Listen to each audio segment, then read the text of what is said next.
Lord, it is an honor and a privilege to be here today to represent the Cherokee people and to be given the task of what we do here. We ask that you be on all of our minds and in all of our hearts as we make decisions, as we ask our questions, and as we represent.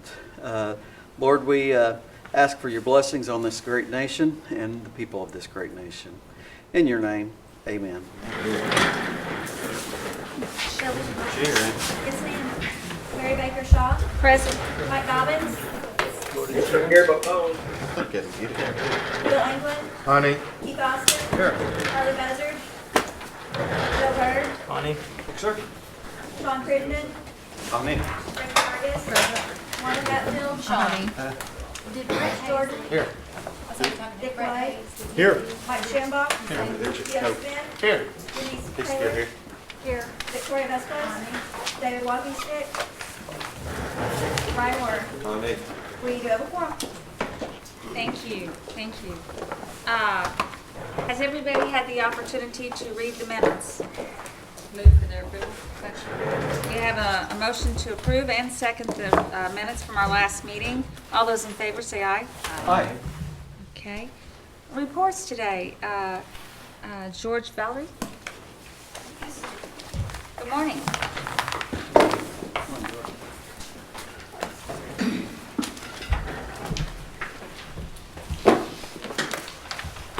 I think most of you should have our monthly report in your packet. One of the things that isn't on there that's happened since I sent that report in is we had our 3-year Joint Commission survey the week of December the 12th. It was an unannounced survey, as they are now. They actually came in 2 months early. The last accreditation didn't expire until the mid-February. They came in and spent all week there. Went really, really well. As always, you know, we had a few findings. Most of those were fixed before they left. And so we're real happy with that. That went really well.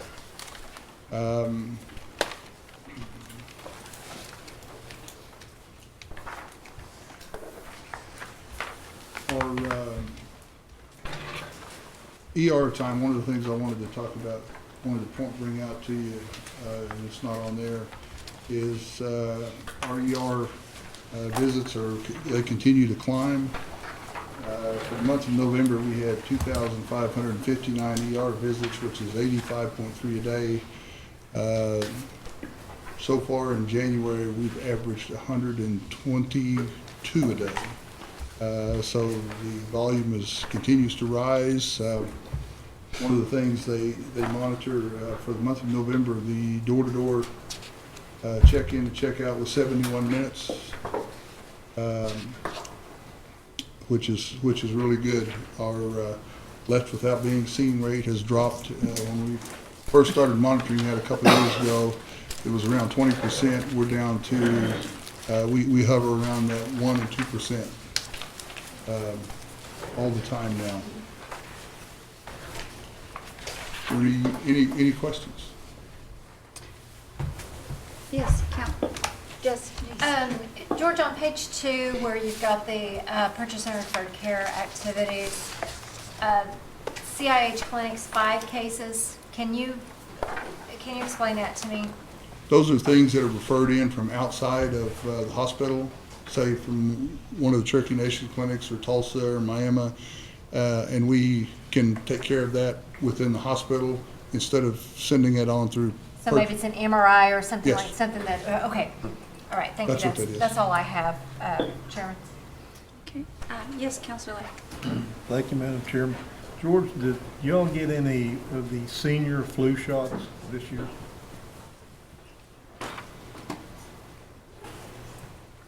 Senior flu shots. Or Apparently, there's a senior flu shot. not that I'm aware of. Okay. But with this puzzled look on my face, I will find out when I get back. I love doing that to you. Yeah, that's okay. Any other questions? Yes, Councilor Austin. I actually want to just thank you. I have, most of my constituents rely on George and his team for their health care, and several times on Sunday afternoons I've called George, and he's answered the phone every single time on Sunday afternoon, and he's dealt with people with the attitude of a servant on Sunday afternoon, and I truly appreciate that. Thank you, George. You're welcome. You're welcome.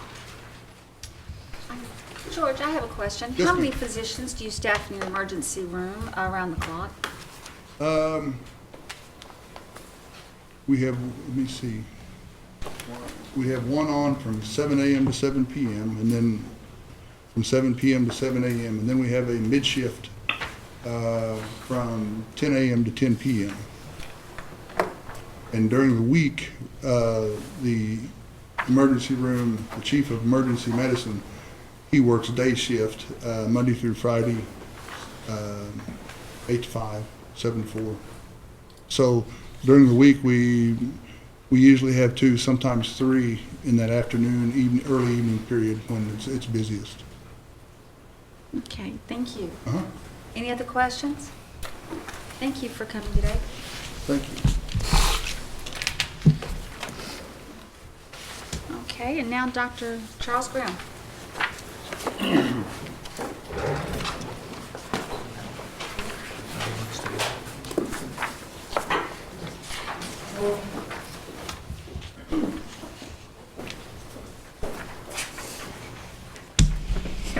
Good afternoon, everyone.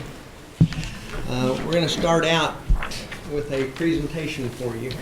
Counselor Warner has been appointed to the Centers for Disease Control Tribal Advisory Committee, and our Director of Public Health, Lisa Pivick, is the one of the technical representatives that support that position. And so there was a presentation that she gave at the last meeting that they attended. Counselor Warner was interested in you all seeing this, and as am I. And so Lisa's scaled her presentation down significantly from what it was there due to time. And we're going to start out with that, and then I'm only going to report about one thing, and then I'll open it up for questions. So. Yes, Counselor If I Warner. may preface this presentation, I'll just tell you, very impressed. You guys ought to be proud of the work that Lisa and her team does. I got to meet Lisa and Shane and Miss Deering Water, William's daughter, yeah, and and Dave, Dr. Gann, great team. And and I'll let you know, not only does she sit on this as an alternate member, but that person that she's there, that's Lieutenant Governor Jefferson Keel. So and that's you're talking about holding a lot of weight and a lot of water in Oklahoma tribes and things like that. And there's times when we're sitting there, if something's not going right and we're up there and we don't exactly know, we're getting that shoulder tap or that, things like that. So it's very, very helpful what they do. And I think this, probably I'm biased, but this was the best presentation of the 2 days that I'd been there. So I'm going to leave it at that. Lisa, welcome, and we look forward to your 10-minute presentation, and then we'll follow with questions and comments. Thank you. Thank you. Thank you, Counselor Warner. It's a pleasure to serve with you on the committee. I could have her name. Julie Deerenwater Anderson, yes. Thank you again, and thank the council today for the opportunity to speak to you. And I want to acknowledge all the public health staff that is working out in the communities. Many of you have that staff in your communities, and if you're familiar with them, they work day and night and tirelessly for healthier communities within the Cherokee Nation. I'm going to quickly go through. I always like to preface this and embarrass myself just a little bit and tell you guys, my name is Lisa Pivick. I have been with the Cherokee Nation for 27 years. I am from Adair County, and most people think that I'm from Stillwell, but I correct them because I'm not. I'm from Peavine, so just want to make that clear. In this presentation, I want to give you 4 quick points. I want to talk about what is public health, why is it critical, what are we doing, and how you can get involved with helping us in public health. What is public health? We are public health. Tribes, I always say tribes are the original stewards of public health. We promoted community conservation and preservation of natural resources, and we always worked for the well-being of all of us. And you can see that's a picture of wild onions, and it just talks about how our traditional foods and preserving our traditional foods help our communities and help us to live healthier lives. So what is public health? Public health monitors the health of a population. It promotes healthy behavior. It mobilizes communities for action, develops policies to protect and promote, and responds to public health emergencies. Monitors health of the population. We investigate disease. We do surveillance on mostly chronic disease, some acute disease. We help promote healthy behaviors by making the healthy choice the easy choice. We mobilize communities and look for local solutions to challenges. And we develop policies for access to healthier choices. And we respond to public health emergencies. We prepare for pandemics and other public health emergencies. And in the audience is our public health medical director, Dr. David Gann, who also runs our surveillance department. And in some of the documents that you have before you, I gave you 5 documents: a copy of the presentation, a copy of our community health improvement plan, a copy of our community health assessment, and 2 copies of our Partnerships in Community Health annual report. That project is led by Julie Deerenwater Anderson. And all of those give you more information about what we do, since we're limited to a small amount of time. This just talks to you a little bit of how we intersect with the clinical delivery piece. In clinical delivery, we kind of try to look at it as 3 buckets. And our job as public health professionals, in my opinion, is to make sure that the communities and the folks that are coming through the doors of our facilities are coming in a little bit healthier or a lot healthier, and that the onset of disease is prevented till later in life. And you can see that traditional clinical prevention, this may be increase the use of evidence-based services such as colonoscopy or treatment of a specific disease. Then you have innovative clinical prevention, which is providing services outside the clinical setting. That might be immunizations or dental sealants. And then thirdly, public health, which implements interventions which reach the whole populations.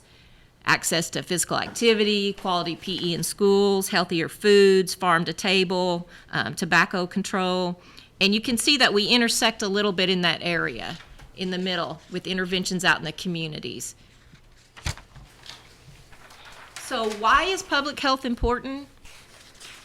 Public health saves money. The cost of chronic disease, and especially the early onset of chronic disease and taking care of patients for a long, long time, is very costly, and healthcare costs continue to rise. But more importantly, it improves the quality of life, not just for that individual, but for the families, their extended families, and that entire community. Improving public health helps children thrive. It helps us to help our children excel, and helps us to develop those leaders that we are going to count on for tomorrow. And public health prevention, most importantly, reduces human suffering. This is a good way to articulate a little bit about what public health does. These are factors that affect health, and this is called the Health Impact Pyramid. It was developed by the former director of the Centers for Disease Control and Prevention, Dr. Tom Frieden. And as you can see, at the top of the pyramid is counseling and education. As you go down the pyramid, you see examples of different things. The things at the bottom of the pyramid and working in those areas has the largest population impact. The things at the top of the pyramid rely more on individuals, and they're less effective at prevention. So a lot of times people think that we do one-on-one counseling and we hand out brochures, but that's just a very, very small part of what we do. Many of you are probably familiar with some of our programs out there in the community, and I'll be willing to take questions after this. Who are we? We are the first and only tribe in the United States to receive public health accreditation from the Public Health Accreditation Board. And that means we complied with and adhered to a rigorous set of standards for the 10 essentials of public health. It took us 5 years to meet this, and we will recert in 2021. Okay, another embarrassing picture. I like for people to relate and understand that I'm not just the Senior Director of Public Health, and this is my career, this is my life, this is my family, this is my friend's family, this is my community, and this is where I come from. And Sean, that's Peavine School, and I won't say the year if you can't read it, but I think it's 1983. I'm kind of aging myself again. So what the other things, what are we doing? We're doing surveillance and monitoring. 2 of those books that you have in front of you describe the community health assessment and the community health improvement plan. Dr. David Gann, as I mentioned, heads up that department. We employ evidence-based strategies. For instance, the WINGS program may seem like a simple program to you, but that we employ evidence-based strategies that say that social support is one of the key ways to keep people involved in physical activity. When their friends, their family, and their community do it with them, they're more likely to stick with it. We do policy and system development, such as looking at school cafeterias, school gardens, taking some of that food from the gardens and putting it into the school cafeteria and changing practices in communities. We do multimedia communication, and we work with public health emergencies. And we also foster local, state, and national partnerships with public health departments and federal agencies across the country. So in observing the time limit, how do we all get involved? I have 5 points to make when I talk about how do we all get involved.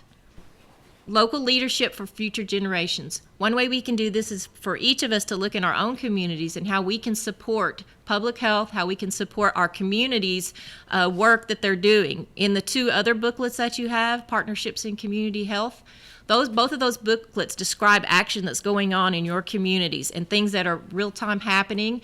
The 2017 book annual report is not printed yet, but when it is, I'll make sure you get a copy.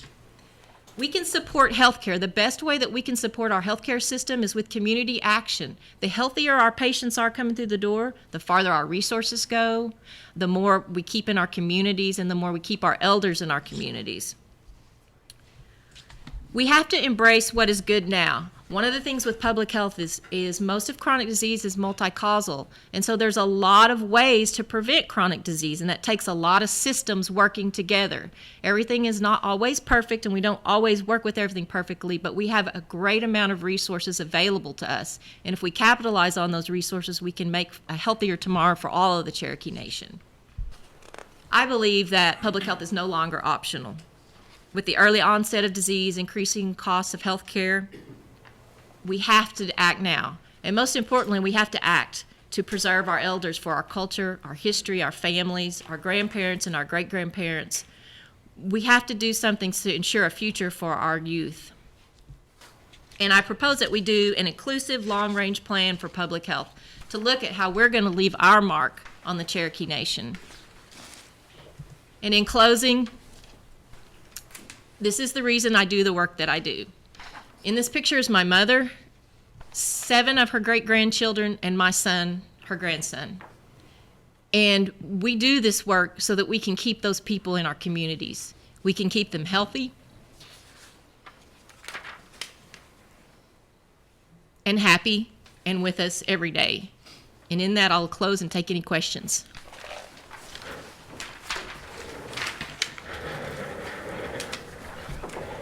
Thank you, Lisa. Yes, Councilor Warner. Lisa, could you give us the statistic, I didn't see that in the slide, about for every public health dollar, how much? For every public health dollar that's spent, $5 is saved in healthcare costs. That's an estimate. It's pretty powerful savings. By the time you put the real numbers to it, you're looking at a substantial amount. So that's why I feel this is very, very important. Thank you. You know, Lisa and her staff are one of the highest thought of, if not the highest thought of public health program, I think, in the nation of tribal public health programs. And they've demonstrated, you know, what we were able to do here by that accreditation and how rigorous it was. And, you know, there are a number of things that we want to work with you as a council on around public health. We've talked about in the past bringing a different topic to you, perhaps every month, every other month, once a quarter, something that would show you some of the statistics of things going on in our population. And we're starting to have population level statistics due to her department and the staff there. And there's something called Health in All Policies also that is a movement that is starting to, you know, be more and more used in various states. around the country, and it's something that we might want to consider here. There's some papers out about it. There's a lot of information out on the American Public Health Association website and things like that, but it's talking to your legislators, your city leaders, and things like that. And anytime something occurs, making sure that you look at the health impact of that particular policy or law and try to enhance it as much as you can if there's any way to make the health of the public or of the citizenry better. So over time, we'll probably be coming back to you with various things, and if it's something you want to see on the agenda here, we'll propose them and see, what the will of the council is those particular months. But I'm very proud of Lisa and her staff and of our department, and glad that I get to work with them in this role. Sounds awesome. Lisa, I appreciate you bringing us this reading literature as well. Thank you so much for your presentation. And now, Dr. Grimm, would you like to give us your report? Of course. And I told you, because of us taking time to do this today, I'm just going to report on one thing, and then I'll open it up to questions. But we always, and I'll send them around here, the latest recruitment update.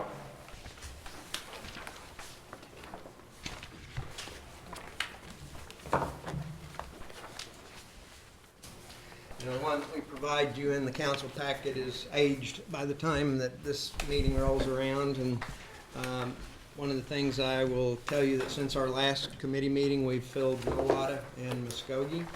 And we have 2 people ready to either commit to either Jay or Hastings, and also a potential IHS payback scholarship to willing to commit to Jay. So we are working very hard on filling the outlying clinics.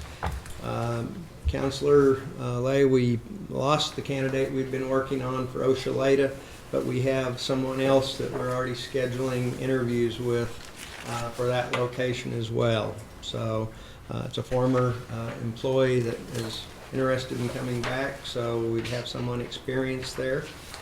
Also, since I'm talking about recruitment, we'll send something to Gail to send out to you, but we usually have an annual appreciation evening for our physicians, and that's going to be on April the 7th this year.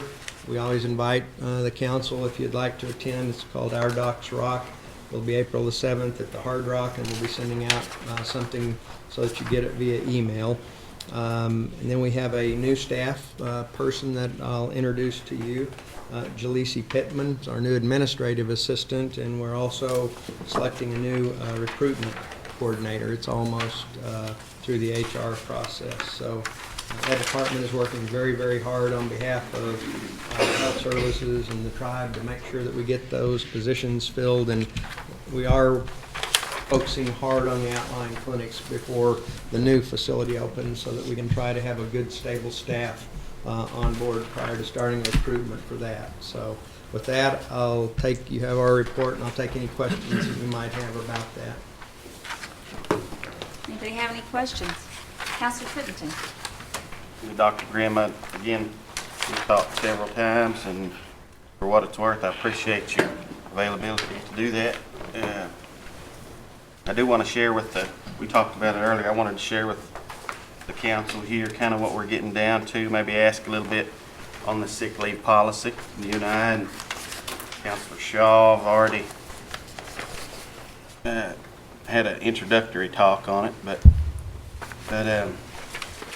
I've got on the sick leave policy. Now is the time we can really get to some of these issues.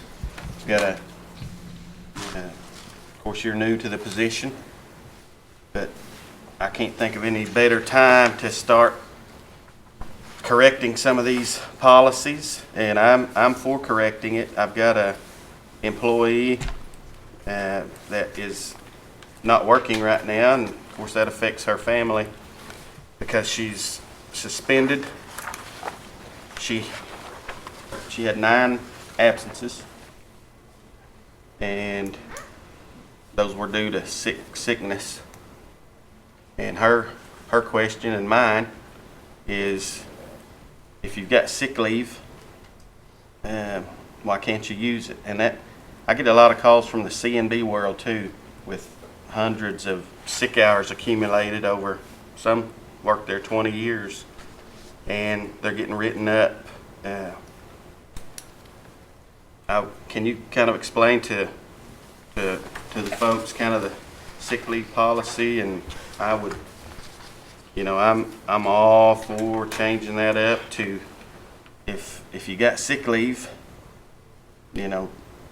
let's be able to use it, and for sure not suspend these people that are trying to work hard for their family. So you want to address that? I'll try to explain what it is we do right now, and then if there are any questions that are too detailed that I need to research and come back, I will.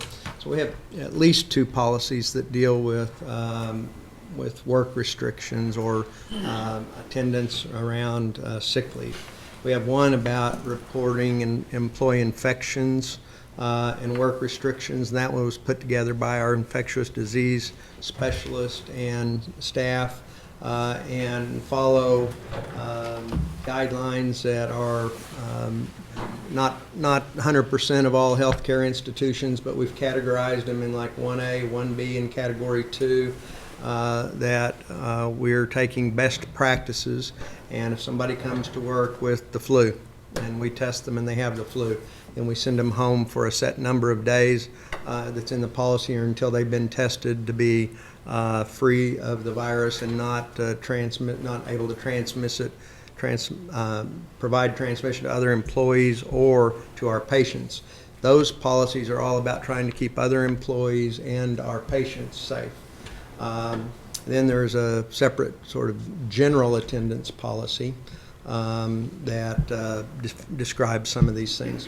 The one on the infection control type policy, when a person is sent home and it's unscheduled, you don't know when you're going to get sick, and if you happen to come to work and you're sick and you get sent home, or you don't give 24 hours notice of sick leave, that is considered an unscheduled absence. If you have to take a doctor's appointment or dentist or anything of that nature that you know in advance, that is considered a scheduled sick leave. Our policy right now is that if you have 10 unscheduled sick leave in a rolling 1-year period, so if it always moves and it will roll off if you have sick leave. So this isn't like a forever number, but it's in 1 year. 10 absences or 80 hours in a annual time frame is actually, when you factor in federal holidays and vacation time and things like that, it's over 6% of your work year. And so that was set as a number to be considered excessive unscheduled absences, even if you have the sick leave to take it. And so when somebody reaches that point, the supervisor will then counsel them, written counseling, and then if they continue to go over that, then higher disciplinary actions will ensue. So that is the policy right now, and there is concern. It's been raised that if you don't know when you're going to get sick. You don't know when you're going to wake up with strep throat or any other disease like that, but at this point, that's what seemed reasonable, so that we can count on our employees being present to do things for us at the work site. Some of the people that might leave, if a nurse that supported a doctor was out 15 times or 20 times in the course of a year unscheduled, would impact our productivity. If the clerk who scheduled all the appointments for a certain clinic is out, more than 10 times unscheduled, it impacts the productivity of that entire staff. So that is a little bit of the rationale behind it, but I do understand where the concern is about that, and we can take a look at that. We can always look at our policies, and we can, a supervisor or group can be a little stricter, from what I understand, than HR policies, but we can't be more lenient than HR policies that are set for the whole tribe. So we kind of work within those parameters. I don't know if I hit everything you wanted me to hit with that description, but.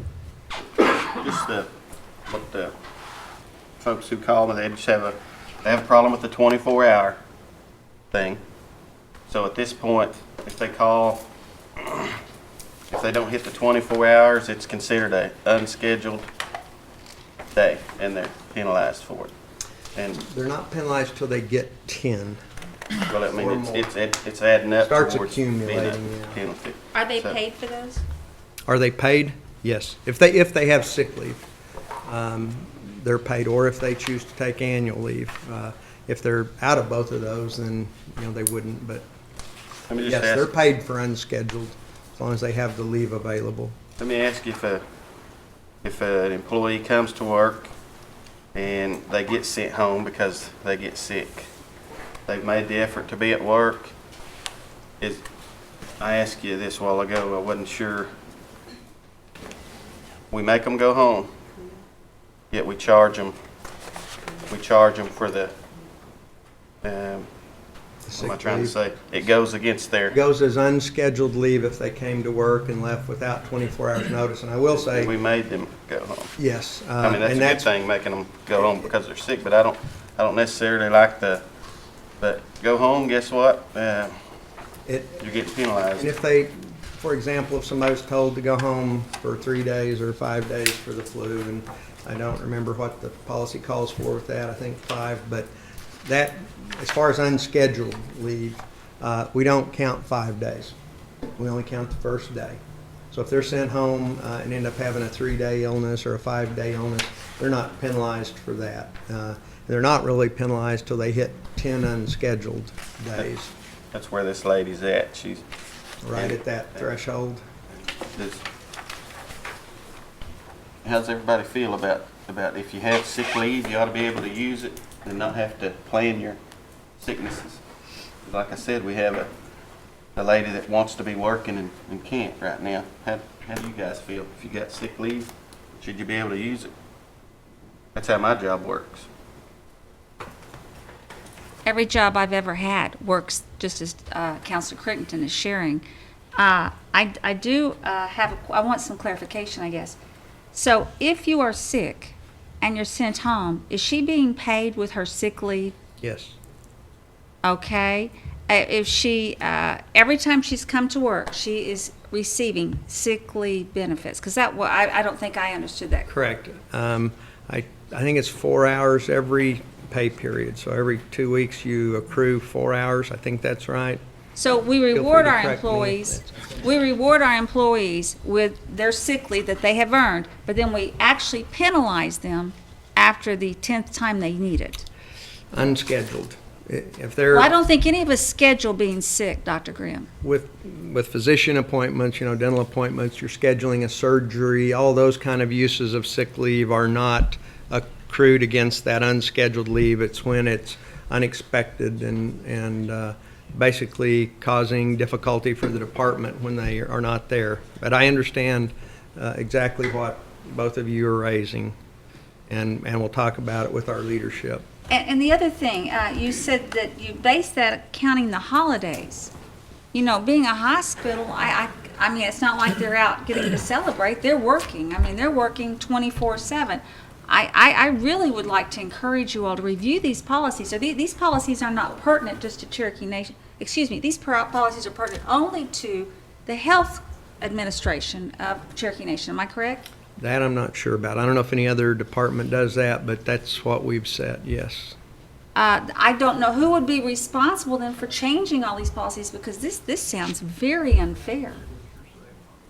We will look at them with our leadership. Okay, I would appreciate that, because that's alarming to me. I've never planned to be sick, and to have to call ahead of time, 24 hours, and say I'm going to be, it's kind of an oxymoron, I guess. I understand there are times none of us know that.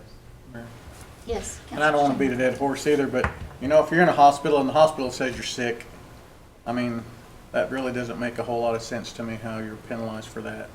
Especially if you're at a hospital and they say you're sick and they send you home. That's really not fair. Councilman? Yes, Councilor Walkenstick. I say just do away with sick leave and do personal time. whereas you accrue where your vacation and your sick leave is all combined into personal time, then that way there are no, you're either here or you're not there. You know, I mean, it's because you know, being in the school system, it's kind of the same way. Like you get so many, you accrue so many sick days, then you accrue so many vacation days, but you know, you get penalized if you use your sick days, and you know, so I think that you should just do away with sick leave, just make it personal, and then there's no questions, or you don't question a person's integrity if they're using sick leave and they're out playing golf or something. You know, just personal time, and then you do away with the integrity issue. I know being at work is a must because the people are the ones that suffer, and but you know, that's, as a organization, that's what you're dealt with. If we're going to give them the time, we should give them the ability to take it as needed and have people on standby to fill in, you know, whenever there's shortages. But as far as to penalize somebody or to reprimand them for not being at work just as many times, we shouldn't have gave them the time to begin with, you know. So if we're going to give them the time, they should be able to use it as needed.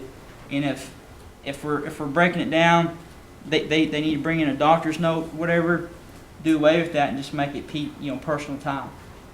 And this is something that we could do as in a policy through HR department and research that and maybe make that a policy inside the Cherokee Nation where we still are accruing the same amount of time. We're not taking benefits away, but it's personal time only. And then use it as needed. If you want to go on vacation, you need to go to a doctor, it's personal time. That's my thoughts on it. What you said, Counselor, earlier was kind of at the heart of the development of this. It was trying to not disrupt the work environment, you know, but giving people a reasonable number of days to be unexpectedly sick.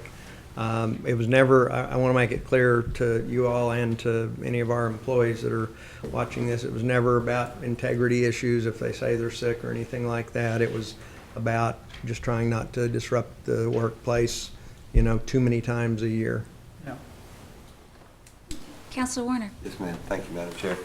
Well, I feel like when you look at all this, I think if we all come to this table, administration, you know, the council, the health administration, it was said earlier about fundamental principles of why we're here, and one of those fundamental principles is, you know, being there for our people and doing what's good for our people and the citizens. I feel wholeheartedly that, you know, we've brought this issue up, and now, you know, we're looking at different policies. We've got this time of change. You know, there's things about each little part that we don't like. One thing, I know how tough it is to run a business when nobody's there to work, you know, but I also know fair and unfair, you know, as far as the days and how they're used and how it should be used. I feel wholeheartedly, though, that, you know, now that we brought this up, I think we can come to some sort of resolution guided by that principle. You know, I think we all sometimes, I don't think we lose sight necessarily, but, you know, there's got to be, when we come to these meetings, there's got to be some fundamental principles that why we're here. And that number one is for the people. And Councilor Crittenden, he's doing his job, and I trust that you guys will do your job and everything. So, thank you. Thank you. Any other questions? Yes, Councilor Lane. Thank you. I'll let you go on that one, Doc. I know that's a policy guideline thing with a lot of folks involved, but did we get any of what's called the senior flu shots this year? Are you talking about the medication, or are you talking about did we provide them to seniors? Right. Did we Provide them? Yes, there was, I'll have to follow up and see the exact percentage of the high-dose flu vaccine that was given, but of course we were, you know, vaccinating seniors the entire time, and clinically there doesn't appear to be much of any difference in outcomes between the higher dose vaccine and lower dose vaccine. Well, I'm not convinced of that, but, you know, you're more learned than I am, but I'd like to know, did we get any of that vaccine? And if so, where did it go? What clinic did it go to? And because I know I didn't get it, and I'm almost an elder, someday I will be. And so, if we got the high dose, I'd like to know what clinic it went to, and I don't need to know who it was dispersed to, but Just whether why we did didn't or we not. get some, I guess is the question. It works. I don't know what Dr. Stallcup just told me, but yes, I see another hand raised behind you. Okay, We actually did get it everywhere. It was ordered in limited quantities, and I'll have to have some agreements with Dr. Stallcup. The data that I've read, it's more smoke and mirrors than it is shock and awe. A senior who needs an additional dose later in the season, in my opinion, is better protected than getting a single high-dose vaccine. Which And they and may then have that's to good, do. but why don't we tell our seniors that? Well, I've never heard that. they do that I'm aware of. You know, there's. I'm not aware of it, and I use our clinics. Absolutely.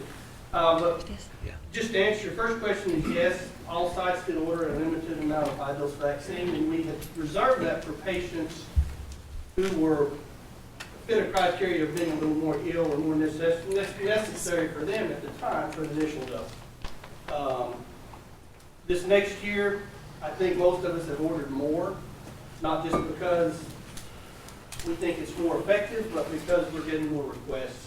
And we need to come up with a good policy in order to administer it. We've had no problems with the current flu vaccine, and I will say that last year's high-dose vaccine was not quadrivalent, it was trivalent, which means the quadrivalent flu vaccine normal covered more flu viruses than what the high-dose did. This year, coming out, and we've already ordered it, it's actually going to be a quadrivalent vaccine. When you mean this year, you mean from next flu season? Mhm, yeah, we have to order the flu vaccine essentially a year in advance.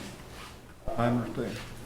And that's because of SSC contract pricing. So I'll ask again, what clinics received you're calling it high dose? High dose. All of them. You're saying all of them did? They all do their own vaccine Would orders. you check that and run that by me one more time when you Sure. have received that? I can call them all and send out an email after the numbers if you'd like for that, and send you what was ordered by each facility. And does each facility, is it a stovepipe, they do their own ordering, or do you do it, or what? No, it's all done by each site. Each site? I thought we I thought we were all running under the same, We do, but they all order their own flu vaccines based on previous utilization. if you guys didn't order it, then we didn't use it. See what I'm getting at? Well, it was ordered, yeah. And I know all sites ordered it. For a fact, so. I don't know how much. I know even. So for, each clinic is its own stovepipe, and it orders its own vaccine. That's what you're saying. Based on utilization. And why did we do it that way? That's the most effective way we can do it, and each one has to order it through a separate account. The vaccines are delivered, drop shipped to the manufacturer. So when we order, the manufacturer just drop ships the vaccines to each site. It's all combined by the Federal Supply Center, or actually Oklahoma City, because that's where it's ordered through. So we all order through So them as let me get this as a straight whole. then. If one clinic realizes, hey, we got a lot of elders, we're gonna order twice as much percentage-wise as the clinic down the road. So they get the most, the other clinic doesn't get nearly as much percentage-wise per elder, and you're okay with that? Yes, I am. I am not, sir. They determine their own ordering preference based on their population. I am not okay with that. one of the things Jeff did say, and I'll throw out, is that, we will look at a potential policy for the use of that high-dose vaccine next year. We've been doing this about 3 years now. I ask this every year. And we're still stovepiping, and we're still, oh, it's okay, don't worry about it, it's just smoke and mirrors. I'm getting a little tired of that. And so each citizen at each clinic is just as good as the clinic down the road. That's my opinion. One Cherokee is as good as another. Thank you. Counselor Taylor? Yes, I have a couple of questions. So I know that we brought in or started taking advantage of Palladium a few years ago to try, my understanding was to try to quit just masking pain, cover it up, look for other alternatives to get to the root of the pain, which I'm all for. I have had, just this morning, I had one person visit me, and I've had another one since our last meeting, where Palladium denied them some type of purchase and referred care.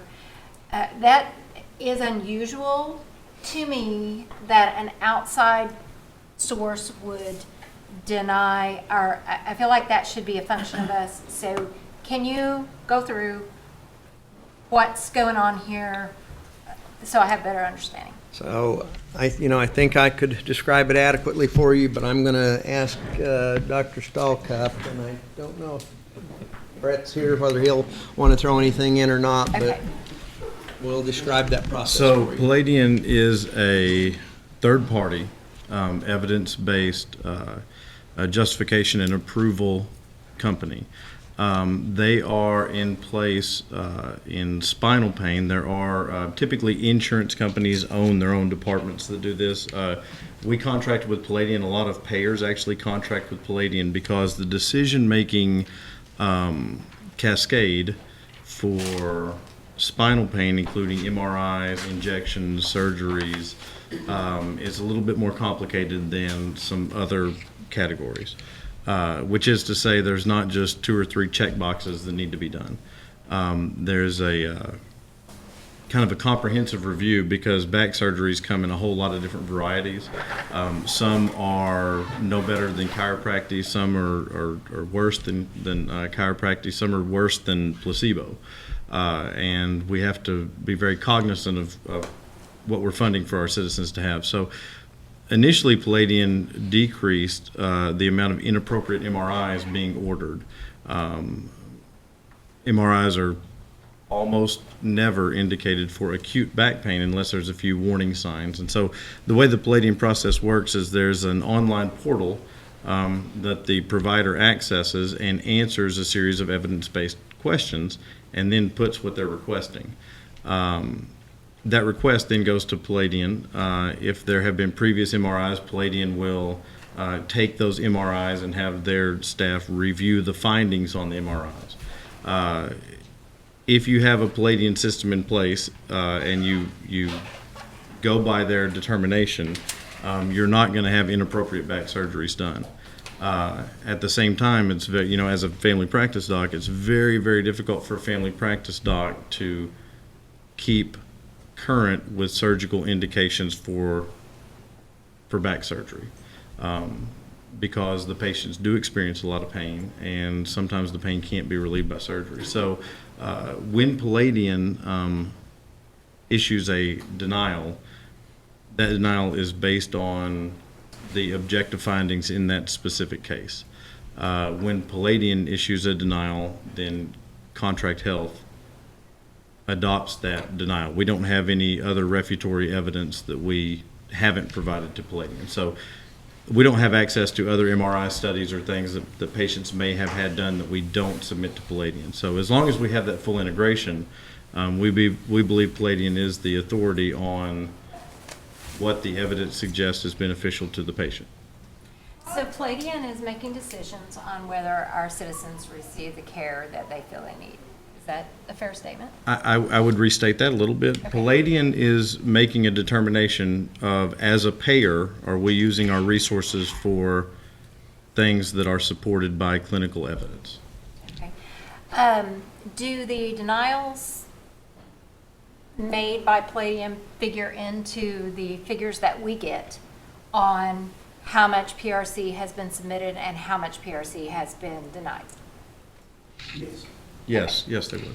One of the things I'd say, Counselor Taylor, too, is that one of the things about putting them in place, besides everything Dr. Stahlkopf said, he just didn't say it the way I'm getting ready to say it, is that we wanted to start out with less aggressive therapy than we were sometimes getting. You know, we'd maybe go straight to injections or straight to surgery sometimes with patients without going through physical therapy or other things if it was warranted in Right. that case, based on all the scientific, evidence that they bring to bear on these evaluations. So we felt like we might be able to save some people a back surgery, which is a very serious surgery, if we And it put some doesn't of these always things work. in place. And I'm all for surgery as a last resort.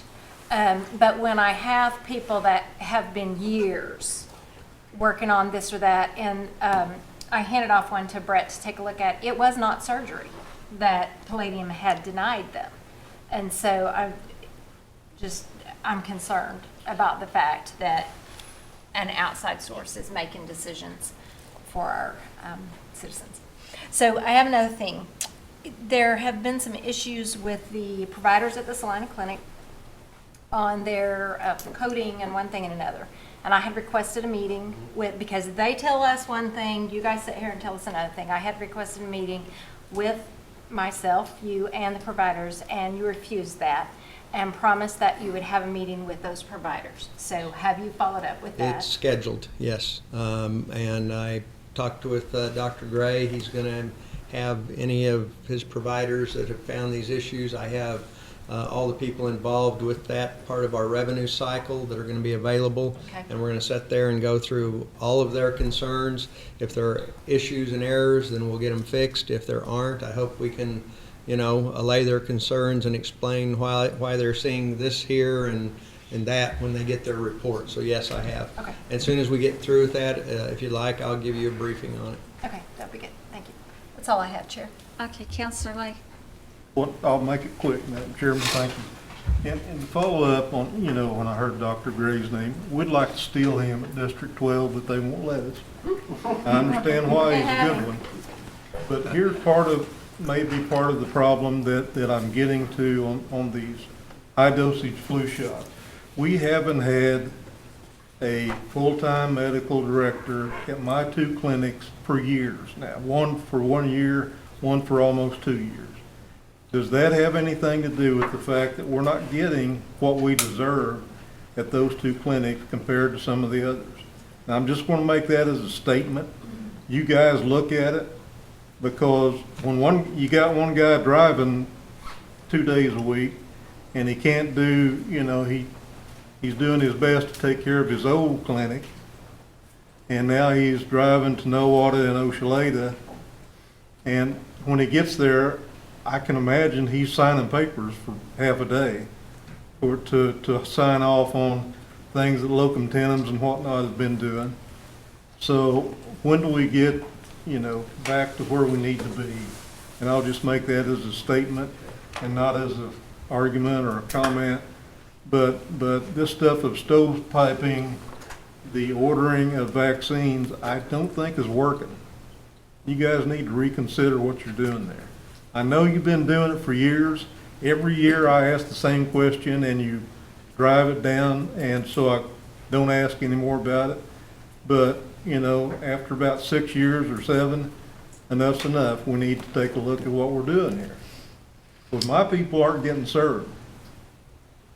We'll take a look at the policy around that. And I appreciate See what it. the variance has been across all clinics. And we need to get back to full staff. That's just, that and I know that, and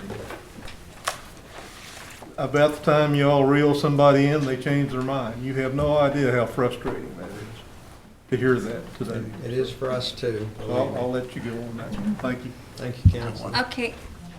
Yes, Counselor Smith. On the Palladium thing, if they deny you on your back, is that a final thing, or can they appeal it? I believe that's appealable, right?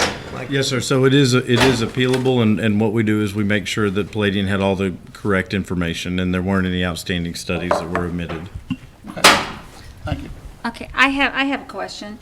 Dr. Grimm, how come we call in employees back for ER coverage in the daytime, but we do not at night? I don't know the answer to that. I'll have to find out. Would you please and share that with us at the next meeting? I'd like to know why, if we have employees absent in the ER on the day shift, they call in to make up for it, but they do not do that on the night shift. And I've heard that complaint several times. And if you could investigate that for me. And the other thing I would like to ask about, our physician survey. I know that, by the way, I'll briefly share, Dr. Dobbins and Dr. Dobbins, would you like to give that report since you're available? I'm not sure Mike can hear that. But what happened is Dr. Dobbins and I met with the hospital administrative staff and some of the administrative staff, and we went over the survey, physician survey, and we are working on that. I think we're still a month to 2 months max out. Would you agree with that, Dr. Grimm? Yes, ma'am.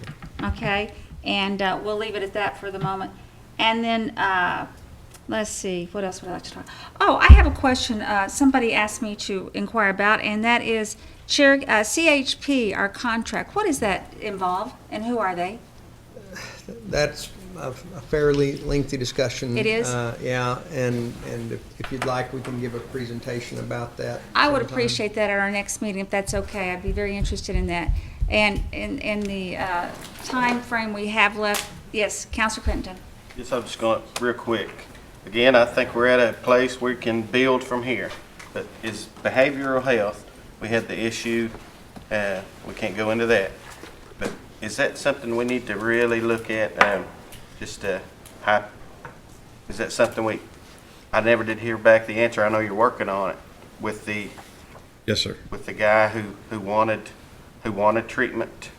So this is, in general, I will say this, there is a critical shortage of some behavioral health resources in the area, in the state right now. And this is something that absolutely we are looking at. This is something that is top priority in the Department of Behavioral Health. I've very hard, to make sure that people get the service they need.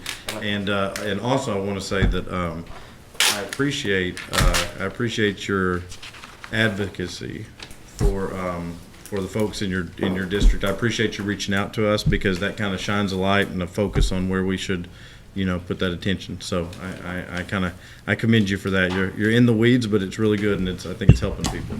Okay, I know I'm going to have to adjourn this meeting. I want to thank Dr. Dobbins for joining us today. He had some scheduling conflicts due to the change of our schedule today, and meeting is adjourned. Oh, wait, I take a motion to adjourn the meeting. Second. All those in favor? Meeting's adjourned.